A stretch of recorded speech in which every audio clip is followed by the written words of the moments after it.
미국의 고물가 충격과 그에 따른 증시 급락 여파로 국내 금융시장도 출렁이고 있습니다. 코스피는 급락세로 장중에 연저점이 무너졌고 환율은 급등해서 1290원 선까지 위협하고 있습니다. 역대 최고가를 경신하고 있는 기름값은 오늘도 상승세를 이어가며 휘발유와 경유 가격 모두 2,070원 선을 넘어섰습니다. 경유값은 또다시 휘발유 가격을 역전했습니다. 정부와 화물연대의 4차 교섭도 성과 없이 끝나면서 화물연대 파업이 장기화 우려를 낳고 있습니다. 산업 현장에서는 재고 출하가 어려워지면서 공장 가동이 중단되는 경우도 생기고 있습니다. 대통령령을 국회가 수정할 수 있도록 하는 국회법 개정안을 두고 정치권 공방이 격해지고 있습니다. 윤석열 대통령은 개정안에 위헌 소지가 많아 보인다며 법안 통과 시 거부권 가능성을 시사했습니다.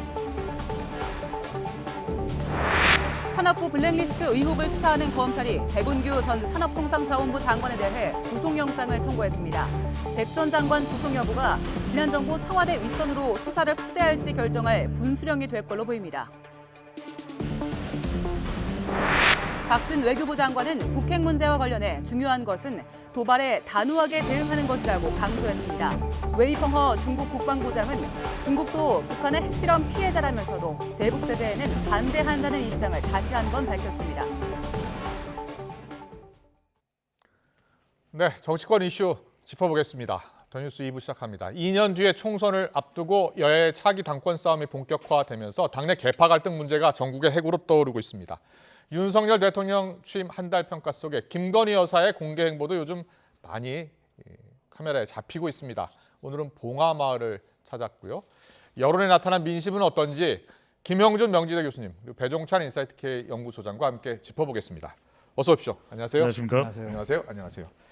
자, 국민의힘 그리고 민주당 여야 모두 당내 계파 간 갈등 양상이 나타나고 있는데요. 먼저 지난 주말 국민의힘 이준석 대표, 더불어민주당 우상호 비대위원장이 연이어 기자회견을 가졌습니다. 먼저 이준석 대표 이야기부터 해보겠습니다. 오늘 아침 라디오 인터뷰에서 이제 자기 정치하겠다. 어제도 그랬고 오늘도 같은 취지로 말을 했습니다. 듣고 오겠습니다. 굉장히 역설적인 표현이죠. 왜냐하면 저한테 자기 정치한다고 공격하는 사람들 많았거든요. 근데 정작 1년 동안에 저는 자기 정치보다는 제가 선거 지원밖에 한 게 없어요. 대선하고 지선 이제 선거 지원한 것밖에 없는데 그러니까 보통 자기 정치라고 한다면은 내 뜻을 결국에는 드러내 보이고 내 뜻을 그걸 세상에 반영하기 위한 행동들을 하는 것인데 저는 그런 것들을 이제 하고 싶습니다. 그거는 제가 개혁을 하는다, 그러니까 당 개혁을 한다고 했을 때 그 방향성도 설명하고 다 하고 싶고 그런 게 자기 정치라고 만약에 통칭해서 하는 것이라면 저는 그걸 하겠다는 겁니다. 혁신일은 오히려 그건 별개의 과정이고요. 혁신일은 저 당의 공적인 내용들을 담당하면서 시스템적인 개혁을 하는 것이고 저는 당대표 권한만으로도 할 수 있는 변화들이 있습니다. 그런 것들 하고 이슈 파이팅 하는 거는 제가 하는 영역입니다. 네, 시청자 여러분들은 어떻게 들으셨습니까? 무언가를 해보겠다고 합니다. 이제부터 내 정치하겠다고 했는데요. 자, 우리 두 전문가분은 과연 이준석이 앞으로 1년 어떤 정치를 하게 될지, 또 과제는 무엇인지, 또 넘어야 할 산은 무엇인지 두 분의 의견을 듣겠습니다. 먼저 김영준 교수님은 어떻게 보셨습니까? 지금 상황이 굉장히 이례적이에요. 예를 들어서 두 번의 대선에서 승리한 당대표가 저렇게 공개적으로 뭔가 누구에 의해서 자기가 압박을 받고 있고 앞으로 자기 정치를 하겠다. 저는 이런 거는 지금까지 경험해 본 적이 없어요. 당대표인데 누구한테 압박을 받고 있고 그래서 자기 정치하겠다라는 그거는 게 역대 두 번이나 선거 승리했었던 시절에 당대표잖아요. 그렇죠. 그러면 당대표 중심으로서 똘똘 뭉치는 게 정석임에도 불구하고 그래서 이례적인 거고요. 또 하나 이례적인 거는 뭐냐면 새 대통령이 출범한 지고 한 달밖에 안 됐는데 집권 당내에서 이렇게 계파 갈등이 불거진 적은 전 본 적이 없습니다.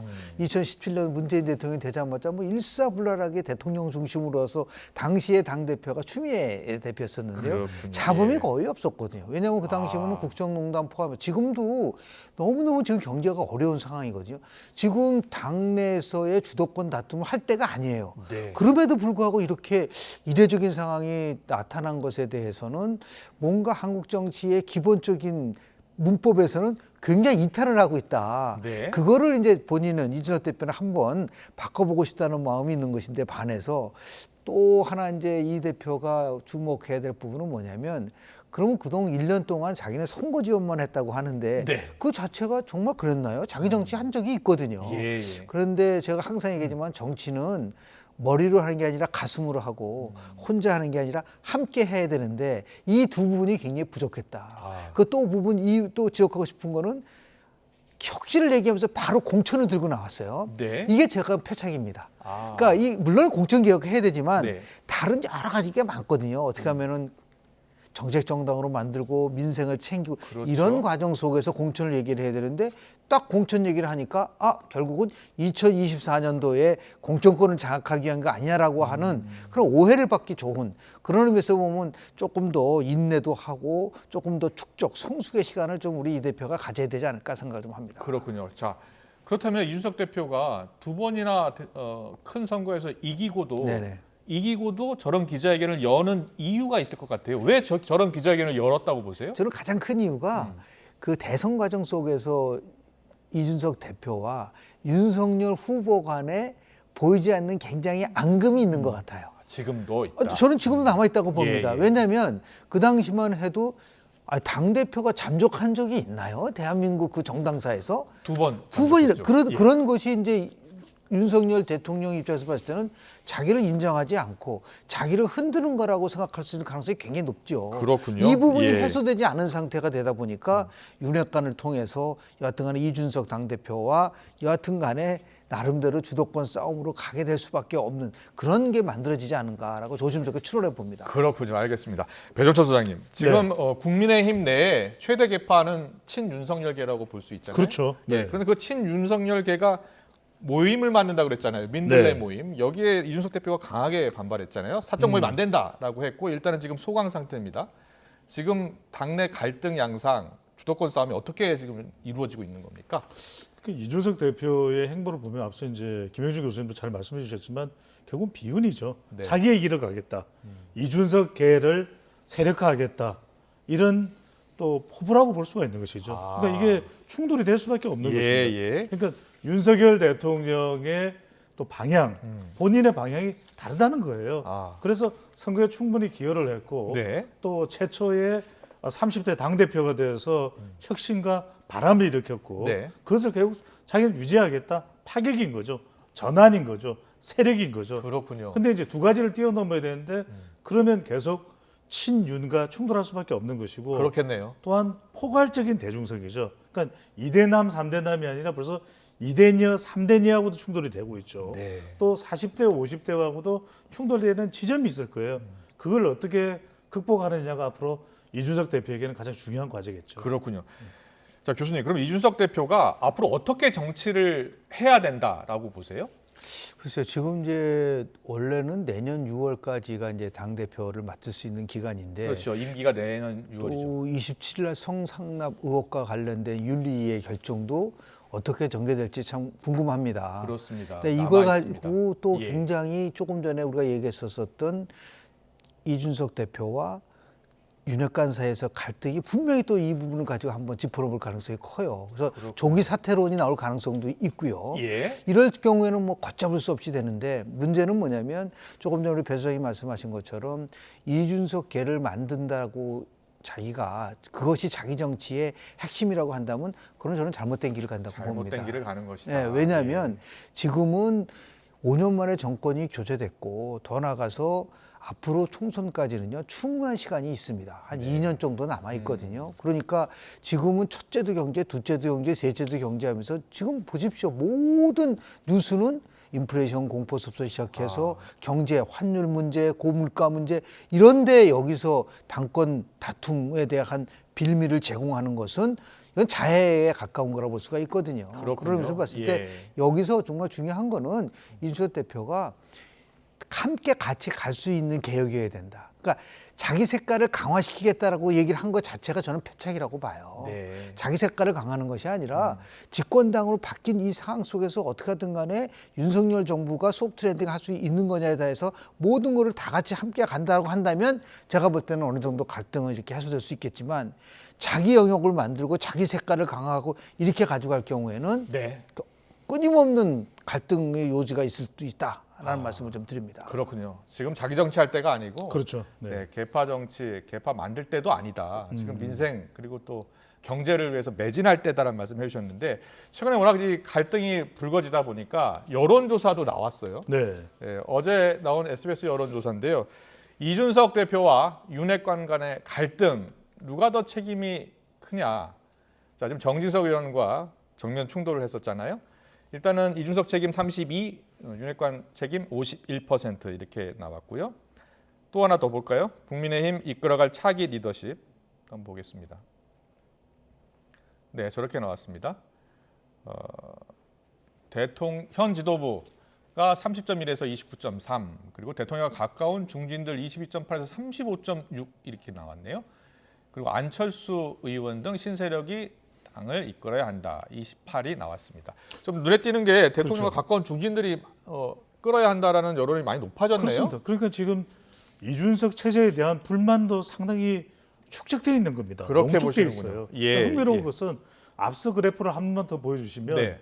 이른바 이준석 대표와 윤핵관의 충돌, 네. 이 대결에서는 윤핵관에 대해서는 좀 다소 부정적인 그렇죠. 인식이 앞서 보니까 네, 예. 인식이 있거든요. 그러다 보니까 민들레에 대해서도 상당히 부정적인 여론이 있어요. 심지어 일각에서는 민들레를 자꾸 강조하다 보면 이거 정말 당이 멍들레 되는 거 아니냐 이런 이야기가 나올 정도로 예.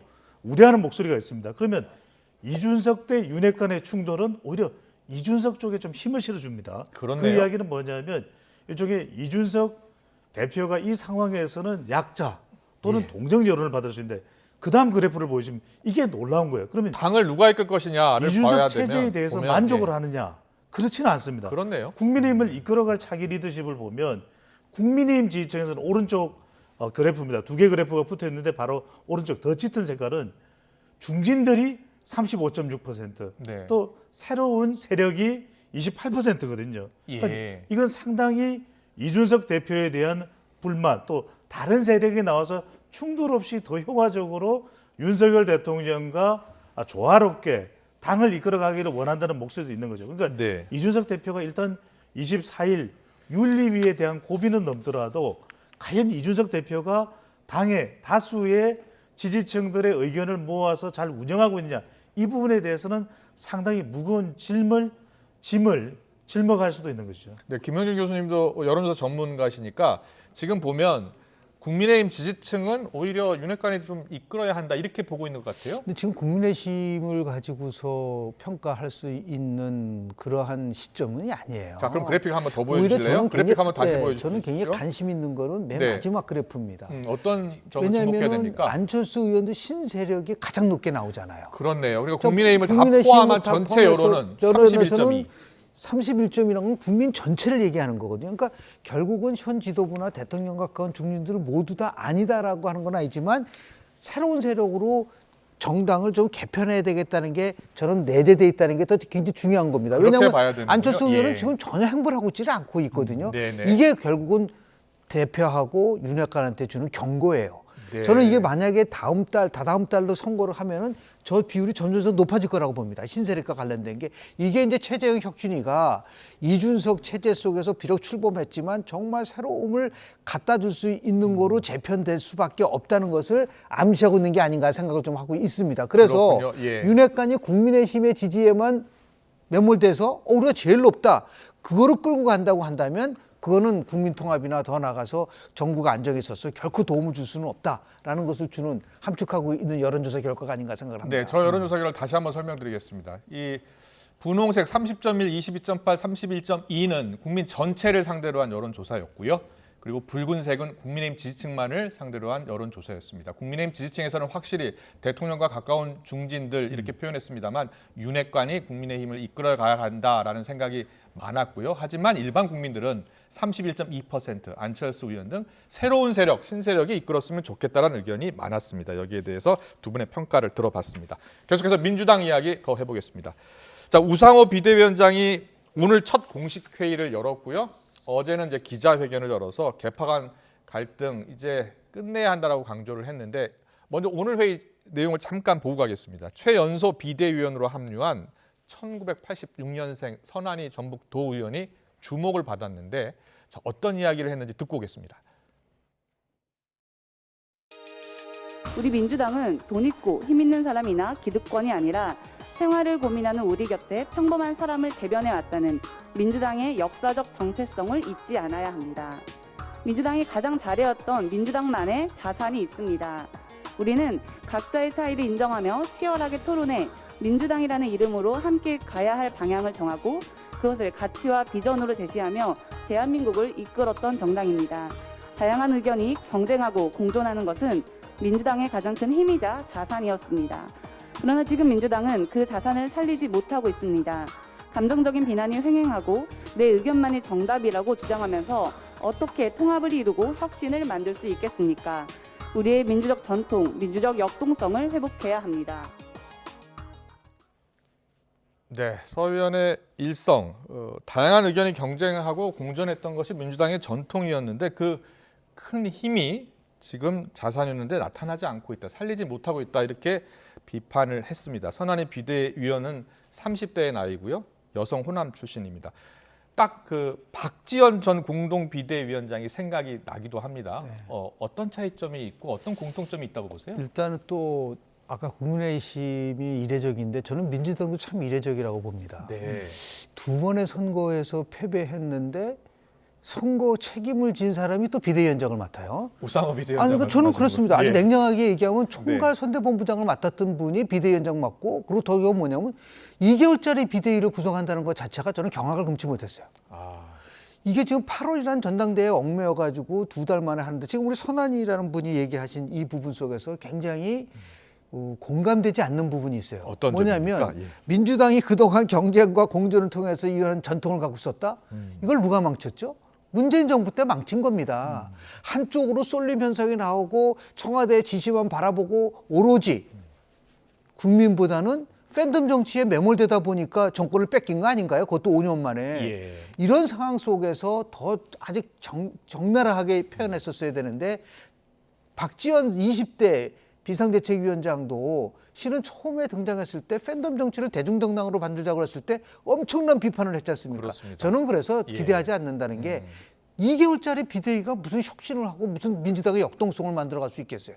만약에 정상적이라고 한다면 8월 전당대회를 좀 늦추고 그 늦춘 기간 동안에 민주당을 지금 선한희 의원이 얘기한 것처럼 예. 혁신을 한다. 선혁신 후 경선을 해야 되는데 그냥 8월 경선에 맞춰서 모든 것을 진행하다 보니까 당권 둘러싼 개파, 친명대에 친문이 싸울 수밖에 없는 구조일 수밖에 없다. 그런 의미에서 보면 참 민주당이 네. 참 올바른 방향으로 가고 있지 않다라는 거를 먼저 말씀을 좀 드리고 싶습니다. 네네. 근데 김영준 교수님 말씀이 맞습니다. 하지만 그럼에도 불구하고 어떤 식으로든 노력은 안 할 수는 없는 거죠. 네. 그러니까 뭐 문제가 있다. 이건 뭐 도무지 이 2개월짜리 비대위로는 어떤 역할도 할 수 없다. 이렇게만 마냥 손 놓고 있을 수는 없는 것이거든요. 근데 저는 선한희 이 도의원이지만 상당히 중요한 의미를 가지고 있다.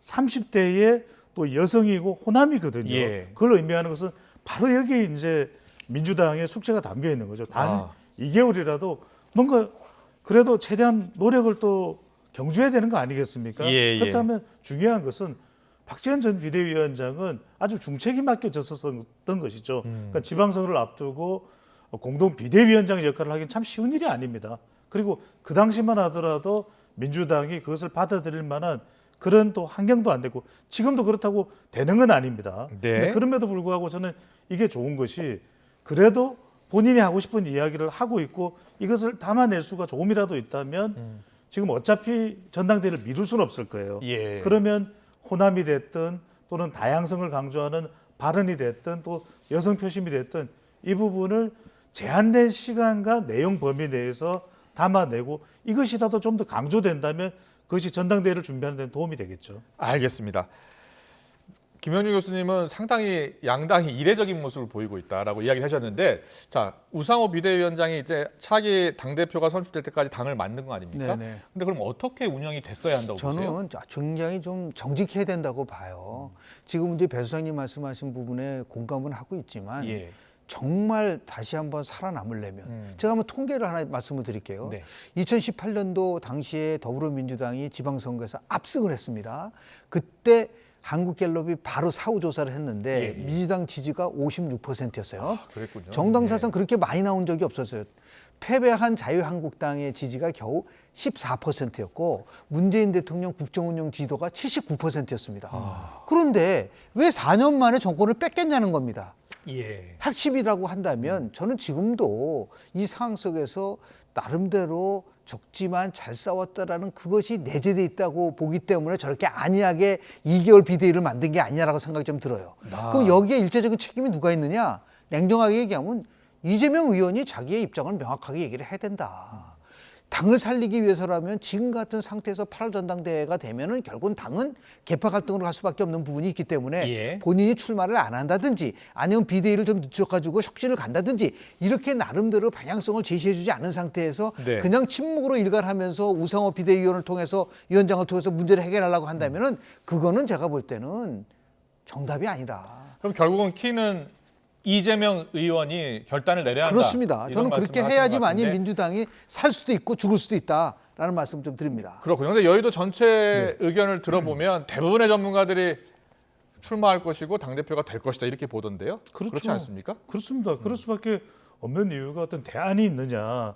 그렇지 않다면 제3의 길을 이야기할 때 김부겸 전 총리든 또는 뭐 김혜영 전 의원이든 과연 당을 맡아서 운영이 되겠습니까? 그러니까 현실적인 부분과 이상적인 부분에 차이가 되겠죠. 예, 그러니까 예. 많은 주문이 있고 민주당이 이랬으면 좋겠다. 과거에는 안 그랬는데 실제 문재인 대통령의 높은 지지율 함정에 빠져 있었던 탓일 수도 있겠죠. 네. 하지만 지금 와서 그런 이야기를 해봐야 만시지탄이고 저는 이게 한순간에 극복되지는 않을 거라고 봅니다. 그렇다면 시간이 앞으로도 더 많이 걸릴 수밖에 없는 것이고 예. 2개월의 비대위는 제한적인 역할이겠죠. 하지만 그 역할 내에서도 조금이라도 더 진전이 있다면 다행이겠고 그것이 무엇인지를 찾는지가 더 중요하겠죠. 알겠습니다. 근데 이재명 후보연이 정말 큰 정치를 하려고 한다면요. 네. 2012년 박근혜 비상대책위 체제의 모델을 벤치마킹 해야 된다. 그때 어땠죠? 그때 어떻게 됐냐면요. 홍준표 대표가 체제 갖고 있다가 네. 디도스 사건 때문에 물러났어요. 그리고 나서 이제 박근혜 비대 체제가 갔는데 2024년 4월 총선이 아직 시간이 굉장히 많습니다. 이번에 예를 들어서 룰을 바꿔서 집단 지도 체제로 바꾸고 하면서 내년도 되면 또다시 비상대책위 체제가 올 가능성이 있다. 그때 본인이 비상대책위를 맡아서 총선을 이끌어 간다고 한다면 지금보다 훨씬 더 개파 갈등이 완화될 뿐만 아니라 본인도 책임지는 모습을 보고 성찰할 수 있는 모습을 보여야 되는데 지금 그렇지 않고 달랑 또 당대표하고 한다고 한다면 그거는 제가 볼 때는 큰 정치가 아니다. 작은 정치일 수밖에 없고 그것 때문에 잘못하면 당이 갈라설 수 있는 부분들도 있기 때문에 네. 저는 성찰하고 또 성찰하고 책임지는 모습을 보여야 된다고 저는 봅니다. 알겠습니다. 2년 뒤에 총선 공천 문제가 걸려있기 때문에 지금 친문계 그리고 친이재명계가 치열하게 싸우고 있는데요. 그렇다면 민주당은 앞으로 어떻게 개혁하고 쇄신해야 하는지 또 여론조사가 있었습니다. 어제 SBS 여론조사였는데요. 보고 가겠습니다. 민주당의 쇄신 방향을 우리 국민들은 어떻게 보고 있는지 보고 오겠습니다. 자, 민주당의 쇄신 방향. 자, 전체적으로는요. 청년 신진을 영입해야 한다가 43%로 가장 높지요. 그다음에 당내 원로가 19.9, 이재명 중심이 16.5로 가장 낮고 친문 그룹이 더 낮네요. 5.7 이렇게 나타났는데 민주당 지지층에서는 이재명 중심으로 가야 한다가 39.4%. 저는 이 그래프를 잠시 보면서 좀 네, 설명을 설명해 드리고 싶은데 뭐 김영준 교수님이야 우리나라의 뭐 가장 첫 손가락에 꼽히는 최고의 분석의 대가시죠. 근데 참 현실은 그렇지가 않다는 겁니다. 예. 왜냐하면은 저는 또 현실까지도 분석을 할 수밖에 없는 네. 또 데이터 분석 전문가인데 예. 지금 보시면은 전체 의견은 청년 신진 영입을 이야기하고 있거든요. 이 이야기 이면에는 정말 이재명 의원이 당근을 안 노렸으면 좋겠다. 네. 제3자가 오면 좋겠다. 이런 이야기인데 자 민주당 지지층을 보십시오. 이재명 중심으로 가야 된다가 거의 40%예요. 그렇네요. 그 이야기는 아니 이게 다른 지지층도 아니고 더불어민주당 지지층이에요. 그러니까 개혁의 목소리도 가장 크게 담을 수밖에 없는 것이 민주당 지지층인데 현실은 이재명을 이야기하고 있는 거예요. 다른 대안이 없다. 그러면 이재명 의원이 와서 이재명 당이 됐던 어떤 당을 개혁을 해서라도 경쟁력을 키워라. 그러니까 무슨 이야기하면 지난 대선에서 이재명 후보가 문제 있었다고 이야기하는 사람도 있지만 이재명 후보가 더 당을 장악하지 못해서 더 당이 혁신되지 못해서 졌다라는 분석도 상당히 많아요. 네. 그러니까 지금 어떠냐? 이게 큰 괴리입니다. 그러니까 완전히 전체 국민으로 보면은 이재명 의원이 하는 제3의 제3자가 당대표가 오거나 집단체조 이야기가 거론될 수 있지만 정작 더불어민주당 지지층에서는 그래도 이재명이 와서 하고 그 평가는 2024년에 받아라. 이 주문일 수도 있다는 것이죠. 네, 자 근데 김명주 교수님 어떻게 저는 해석하셨어요? 그렇게 생각하지 않아요. 네, 예를 들어 다시 한번 보여주시면 예, 그래픽 다시 보여주세요. 여기 보시면은 네. 전 국민을 상대로 했을 때 이재명 중심이 겨우 16.5%에 불과하다는 거예요. 저걸 그러니까 지금 어떻게 해석하고 어떻게 해석하냐면 어떻게 극복해 나가야 되는 결국은 거예요? 민주당만 바라보면서 갈지 말아라는 국민들의 요구거든요. 근데 지금 당연히 민주당 중심으로 해서 물어보면은 이재명 후보가 지난 총선에서 1,600만 표 이상을 얻었는데 당연히 이재명 중심으로 가라고 하는 것이죠. 예. 그러나 당이 살기 위해서는 민주당만으로는 안 되는 거지 않습니까? 아. 그런 의미에서 보면 16.5%고 당내 원로보다도 적게 나오고요. 예. 친문 그러면 5.7%입니다. 그러니까 현재 당권 경쟁으로 이거는 친명, 친문 다 어느 정도는 조금 일선에서 물러나서 네. 새로운 세대, 청년 신이란 말보다는 이제 아마 제3의 인물이라고 얘기할 수 있을 것 같아요. 제3시대 인물. 그런 분들을 통해서 일단 당을 수습한 다음에 예. 그리고 나서 제가 말씀드린 것처럼 내년 정도 되면 자연스럽게 총선을 앞두고 누가 당대표를 맡아서 총선을 이룰 것이냐 하면 자연스럽게 이재명 의원이 나올 가능성이 높은데 네. 뭘 그렇게 빨리 이걸 꼭 해서 해야 되느냐고 하니까 방탄 부분이 있는 게 아니라고 오해를 받을 수가 있어요. 아. 저거는 저 여론조사 네네. 결과를 가볍게 봐서는 안 된다. 아. 저는 이재명 의원이 그래서 예. 아주 굉장히 특유의 또 정치적인 결단을 할 수 있는 그러한 부분이기 때문에 네네. 의회의 결정이 내릴 수도 저는 있다고 봐요. 그렇군요. 네네. 그런데요, 저 민주당 쇄신 방향하고 그리고 국민의힘 이끌어갈 차기 리더십하고 일반 국민들 전체 의견은 새로운 세력, 그렇습니다. 새로운 그렇죠. 정치를 바라보고 네네. 있는 것 같은데요. 아니 그런데 예, 그건 이전에도 뭐 보수 정당도 그런 경우들이 있거든요. 그런데 그러면은 누가 될 건가? 새로운 인물이 김부겸 전 총리가 될 것인가? 아. 김혜영 전 의원이 될 것인가? 그러니까 교수님 말씀이 상당히 설득력이 있죠. 예. 전체 유권자를 대상으로 하면. 네. 그런데 과연 그렇게 돌아가느냐? 알겠습니다. 정작 비대위 운영도 더불어민주당 당원들이나 더불어민주당 구성원 내에서 운영이 되는 거죠. 그럼 결국에는 지지층들, 더불어민주당 지지층들의 목소리가 입김이 가장 강할 수밖에 없는 거죠. 현실적으로 저는 현실을 이야기하는 겁니다. 근데 이제 민주당이 예를 들어서 국민들로부터 전폭적 지지를 받고 있는 상황 속에서는 현실적인 걸 가지고 가고 있지만 지금 예. 민주당의 가장 큰 아픈 부분은 뭐냐면 정당 지지도가 너무 추락하고 있다는 거예요. 네. 그러니까 너무 국민의힘과 민주당의 지지가 이게 점점 벌어지고 있는데 민주당 중심으로 현실이기 때문에 가야 된다라는 거는 그건 개혁 거부예요. 아. 그러니까 그건 소신이 아닙니다. 쉽지 그런 않겠네요. 쉽지 않기 예. 때문에 그래서 결단을 내려야 되는데 현실이기 때문에 네네. 이재명 의원이 그래도 당내 영향력이 있기 때문에 내가 크게 길게 호흡하면서 간다라고 한다는 걸 보여주는 게 훨씬 더 당도 살리고 본인도 살리고 저는 강한 야당, 강한 여당이어야 된다고 봐요. 예. 어느 한 정당이 무너지면 안 된다. 똑같이 강해져야지만이 네. 오히려 그게 민주정치가 될 수 있다라는 말씀을 드리고 싶습니다. 알겠습니다. 자, 민주당과 국민의힘, 국민의힘과 민주당이 과연 어떤 모습으로 쇄신하고 나아갈지를 더 지켜보겠습니다. 김건희 여사 얘기 좀 해보겠습니다. 지난 주말에 윤 대통령과 영화 브로커도 관람을 했고요. 오늘은 봉하마을을 찾아서 권양숙 여사를 예방했습니다. 그 모습 잠시 영상으로 저희가 구성을 했습니다. 보고 오겠습니다.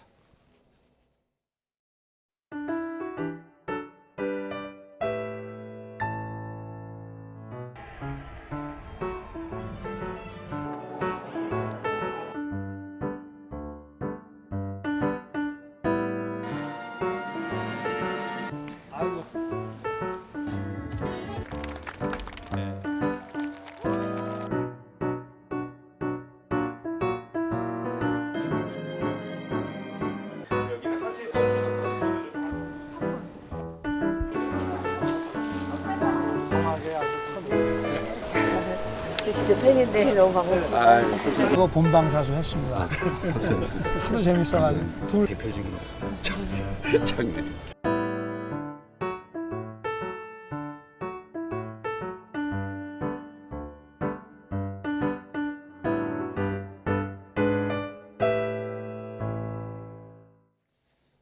네, 김건희 여사가 공개 행보 많지 않을 것 같다라고 했는데 실제 저희가 한 달 동안 모아 보니까 적지 않았네요.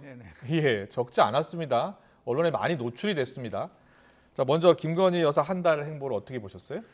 대통령 선거가 치러지는 과정 속과 대통령 선거가 끝나고 나서는 좀 달라할 수밖에 없다고 저는 봐요. 그러니까 철저하게 그때는 뭐 대통령 선거 과정 속에서는 행보를 하지 않았고 그런데 오히려 거꾸로 대통령이 당선됐는데 대통령 혼자서만 행동하고 예를 들어 부인이 하지 않는다.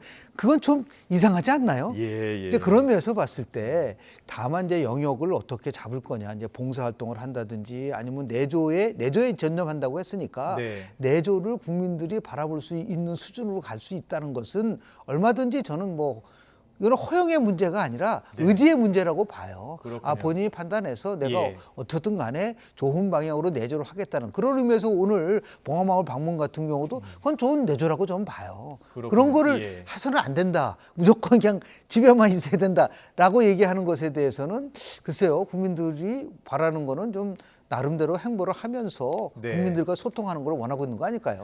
그렇군요. 내조라는 것이 정확하게 어떤 정도의 활동 범위인지가 분명해야 될 것 같아요. 왜냐하면 그렇지 않으면 이것 자체가 계속해서 논란이 될 수밖에 없고 대통령의 국정 지지율에 부담되는 것이 그렇다면 봉화마을까지 여기가 이제 경상남도 김해입니다. 봉화마을에 권양숙 여사를 방문했다. 그러면 바로 인근에 있는 평산마을에 김정숙 여사는 예방 안 하나요? 아니 그러니까 바로 지척의 거리예요. 가서 평산마을에 가서 바깥에 시위대 학생기 때문에 굉장히 어려움이 많으시다는데 괜찮으신지 어떤 좀 도움을 드리면 좋을지.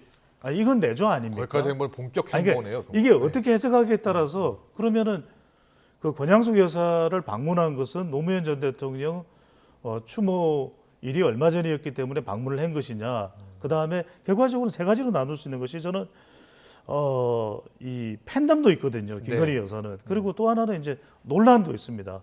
그렇다면 과연 이것이 정쟁화되는 부분을 어떻게 비켜갈 수 있느냐. 그다음에 보통의 내조는 이렇게 생각하실 수 있는 거죠. 그러니까 윤석열 대통령이 가야 되는 장소, 공개된 행사에 동행하는 정도, 동반하는 정도, 해외 순방할 때도 동반하지 않을 수는 없거든요. 그러니까 이것인지 조금 이런 부분. 그리고 이제 제2부속실 성격의 이 여사를 지원하는 것도 처음에는 필요 없다 선을 그었지만 또 필요할 수밖에 없는 구조거든요. 그럼 이런 소통과 이 범위를 어떻게 설정하느냐 이 부분이 중요한 것이죠. 어떻게 설정하는 게 좋겠습니까? 저는 이 부분에 대해서는 충분히 좀 소통할 필요가 있겠어요. 그래서 윤석열 정부에서 여사의 역할은 이렇다. 이런 범위 내에서 윤석열 대통령의 국정 수행을 위해서 돕는 역할을 다하겠다. 이런 부분에 대한 설명이 먼저 있어야 되겠죠. 그렇군요. 근데 이 공개 행보에 대해서 또 여론조사를 보면 조용히 내조를 해야 한다는 여론조사가 조금 많이 나왔습니다. 어떻게 나왔는지 잠깐 보여주실래요? 네, 저렇게 나왔습니다. 윤 대통령 내조에 집중하는 편이 낫다 60.6. 대통령 부인으로서 공적 활동하는 편이 낫다가 31.3으로 나왔습니다. 김영주 교수님, 저 여론조사를 어떻게 읽어야 될까요? 저 퀘셔네어가 굉장히 혼돈을 줄 수 있는 퀘셔네어인데요. 설문지인데 공적 활동을 하는 데에 보다 내조해야 된다라고 얘기를 하고 있잖아요. 그럼 공적 활동이 뭐죠? 우리 김건희 여사는 선출직이 아닌데 그분이 공적 활동을 하는 거는 없어요. 예를 들어서 그러면 당연히 모든 거는 저렇게 외부적인 활동을 할 수밖에 없는 부분들이 있기 때문에 그래서 아마 내조에 집중하는 게 낫다라는 것들이 높게 나오는 요인이 될 수가 있는데 제가 말씀드린 거는 내조에 뭐냐면 집중하는 편이 낫다에 대한 응답 중에 외부 활동을 하는 것도 포함이 된다고 보세요, 그러면? 그렇죠. 왜냐하면 외부 활동을 안 하면서 그냥 가만히 그럼 집에서 예를 들어서 보통 하는 것만 관장하는 그런 건 아니잖아요. 그래서 보면 할 일이 또 굉장히 많아요. 우리 유영수 여사 같은 경우 보면은 정말 그 공적인 건 안 하시면서 청와대 속에서의 야당 역할도 하시고 대통령이 잘못했을 때는 쓴소리도 하고 그러면서 나 환자 좀 만나서 보살피고 이런 부분들이 있지 않습니까? 그런 것 쪽으로 예를 들어서 활동 반경으로 가져간다고 한다면 그렇게 큰 문제가 되는 건 아닌가라는 생각을 좀 합니다. 저는 저 설문이 그렇게 이해가 되거든요. 어떤 행보가 바람직한 것은 이미 우리가 예상할 수 있는 부분인 거죠. 그러니까 김건희 여사가 논란이 안 되면 좋은데 논란이 또 될 수밖에 없을 겁니다. 여소야대 국면에서. 그렇다면 부인으로서의 공적 활동을 하는 편이 낫다는 이야기는 좀 소극적 그리고 동행적 정도 수준의 좀 제한적 역할을 해달라는 것이고 그리고 공적 활동이라는 것은 더 활동적이고 적극적인 것은 좀 부담이 된다는 이야기 아니겠습니까? 네. 그런 점에서 좀 소극적이고 네. 대통령에 동행하는 정도 수준의 활동을 좀 내조에 집중하는 편으로 이해해야 되겠죠. 네. 두 분 말씀 듣다 보니까 시간이 꽤 흘러서 혹시 질문을 더 할 수 있나요? 아니면 하나만 더 할 수 있나요? 그럼 대통령 지지율 잠깐 보고 갈게요. 대통령 지지율을 보면 참 보여주실래요? 네, 윤석열 대통령 국정수행 평가가 52%, 52, 54, 52였다가 48%로 약 4%포인트 정도 하락했어요. 어떤 배경이 있을까요? 저 위험 신호예요. 위험 왜냐하면은 신호다. 예. 대통령이 출범한 지 한 달도 안 됐는데요. 지금 40%, 48% 정도면 본인이 대선 때 얻은 득표율과 차이가 없어요. 그렇나요? 그렇죠. 그러니까 그 묘를 확대 못해. 저는 결국은 저런 게 나오는 가장 큰 원인은 뭐냐면 국민의힘이 잘못하고 있다. 국민의힘이 예. 여러 가지 국민들을 봤을 때 짜증나고 포함해서 갈등을 일으키고다가 보니까 집권당으로서의 그러한 그 기대가 무너져 버렸던 부분들이 오히려 대통령은 한 달 동안 뭐 나름대로 열심히 한다고 했지만 그거를 같이 도와줄 수 있는 부분 속에서 신뢰할 수 없는 것들이 그렇군요. 영향을 미치고 있는 게 아닌가. 위험 신호다라는 해석을 해주셨습니다. 저는 위험 신호인데 네. 그 이유는 좀 다르게 보고 있는데 네. 지금 대체적으로 부정평가 이유를 보면 인사예요. 아. 결국은 인사, 검찰 인사에 너무 집중되고 예. 검사, 역량 있는 검사 발탁할 수 있습니다. 검사 출신. 하지만 국민들이 원하는 것은 지금 임기 초반이기 때문에 다른 이유보다는 인사가 대통령제에 가장 큰 영향을 줄 수밖에 없는 것이거든요. 예. 30년 동안 거의 가까이 분석을 해왔던 제 분석도 그렇게 괴를 하고 있는 것이고 그렇다면 좀 폭넓게 네. 인사의 바다, 저 너른 바다에 가보면 좋은 사람이 참 많습니다. 네. 그렇게 발탁하는 대통령의 모습을 보일 때 와! 감동적인 인사고 그럴 때 그렇군요. 지지율은 10%, 15%더 올라가는 것이죠. 알겠습니다. 일주일에 한 번씩 두 분 모시는데요. 오늘도 아주 깊은 해석 잘 들었습니다. 지금까지 배종찬 인사이트 K 소장, 김영준 명지대 교수님과 함께했습니다. 잘 들었습니다. 네, 고맙습니다. 고맙습니다. 감사합니다.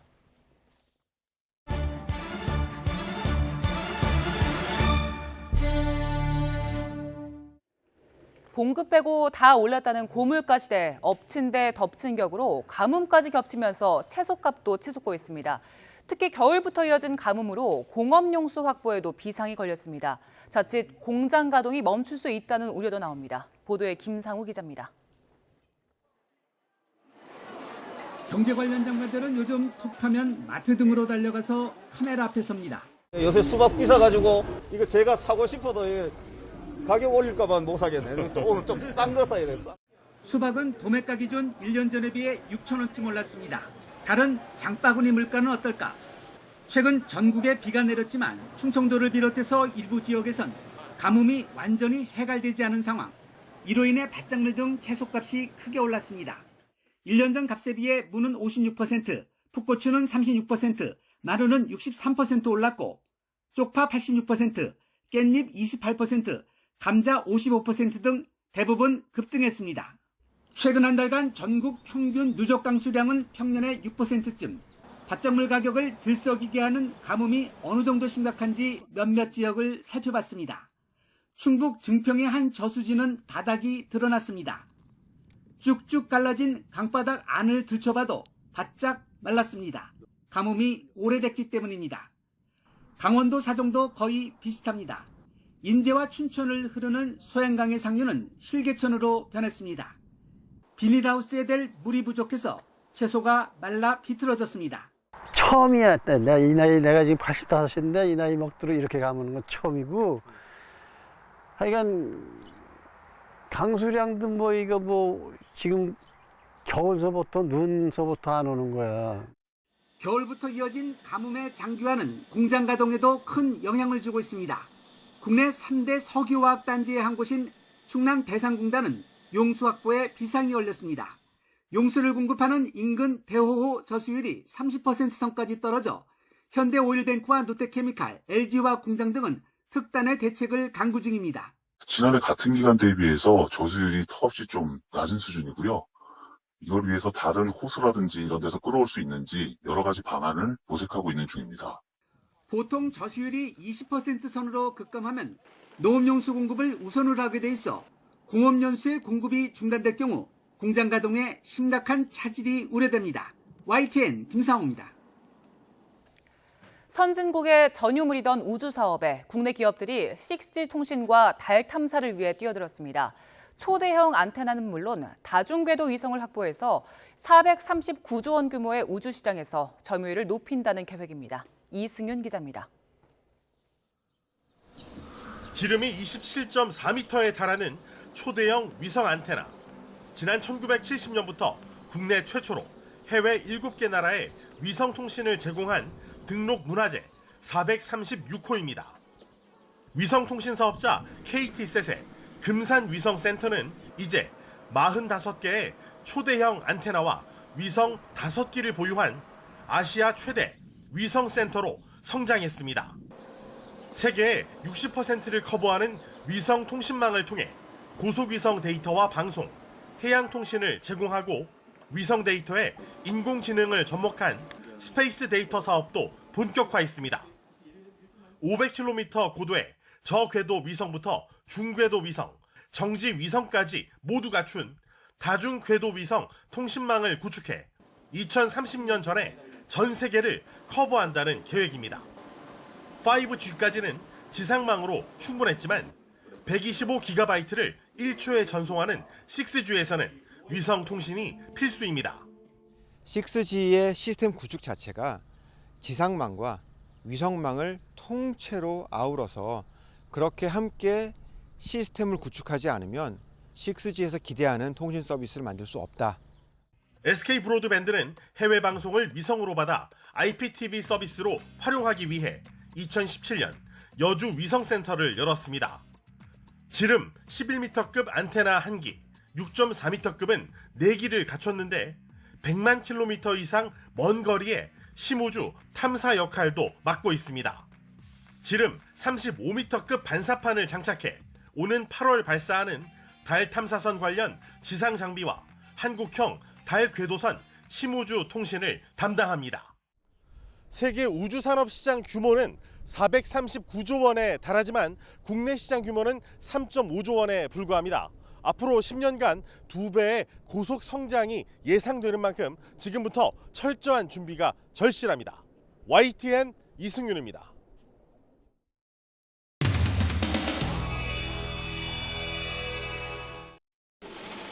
내일 우리 기자분들 만나니까 아침 인사를 뭐로 해야 될지 모르겠다. 어? 아침 식사도 다 하셨습니까? 그런 식당도 안 가고 물어볼 수도 없고. 어? 그래요. 뭐 궁금한 거 있습니까? 여당 갈등이 점입 과정인데 오늘 오찬한테 혹시 어떤 답변을 주실지요? 뭐 갈등이 있습니까?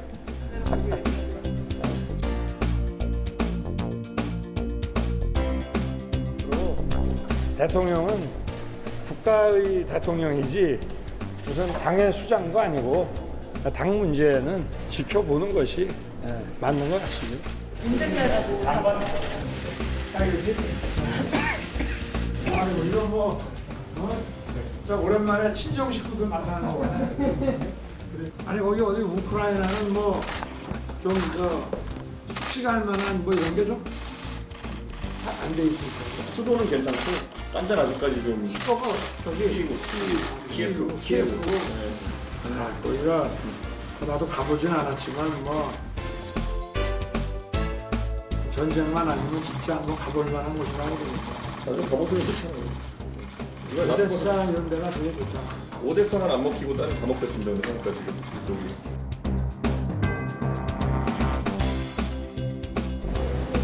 안녕하세요.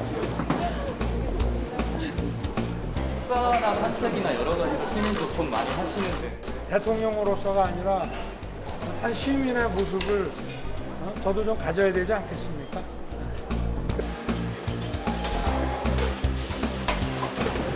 팝콘. 그러니까 시즌은 없어요? 시즌은 아쉽게 준비가 안 돼 있어요. 그러면은 캐러멜 드릴까요? 캐러멜하고 갈릭? 캐러멜 갈릭 반반으로 드릴까요? 네, 반반. 콜라로 드릴까요? 제로 콜라. 제로 콜라로 2잔 드릴까요? 네. 감사합니다. 마스크 먹고 한번 먹어봐. 영화관에서 뵙고 이렇게 근데 저 영화에서 뵙는 거 보는 거보다 훨씬 더 날씬하십니다. 감사합니다. 네네.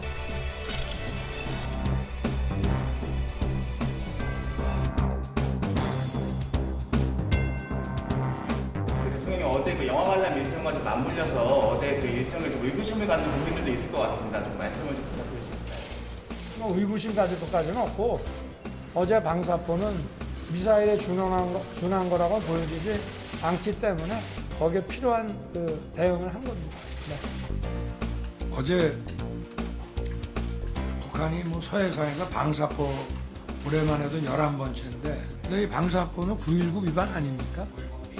이건 명확한 위반이죠.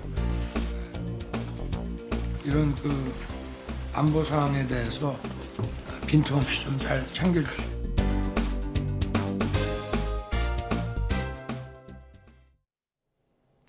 현재 경기도 곳곳에는 호우주의보가 내려진 가운데 시간당 30mm 안팎의 세찬 소나기가 쏟아지고 있습니다. 오늘 저녁까지 수도권과 영서에는 최고 40mm, 경기 북부에는 60mm 이상의 소나기가 내리겠고요. 천둥과 번개, 돌풍을 동반하는 곳도 있을 것으로 보여 주의하셔야겠습니다.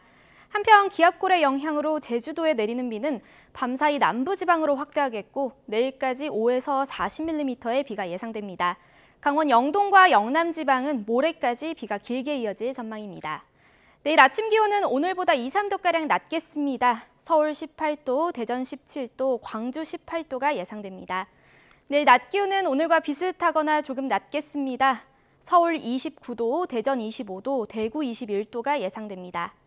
한편 다가오는 수요일에는 누리호 2차 발사가 예정돼 있습니다. 나로 우주센터가 위치한 전남 고흥은 내일 비 소식이 있지만 다행히 누리호가 이송되는 시각에는 1mm의 적은 비만 내리겠고요. 발사 예정일인 모레는 하늘빛만 흐릴 것으로 예상되고 있습니다. 날씨였습니다. 네, 오늘 준비한 i10 더 뉴스는 여기서 마치겠습니다. 내일은 더 준비하겠습니다. 이어서 뉴스큐가 방송됩니다. 시청해주신 여러분 고맙습니다.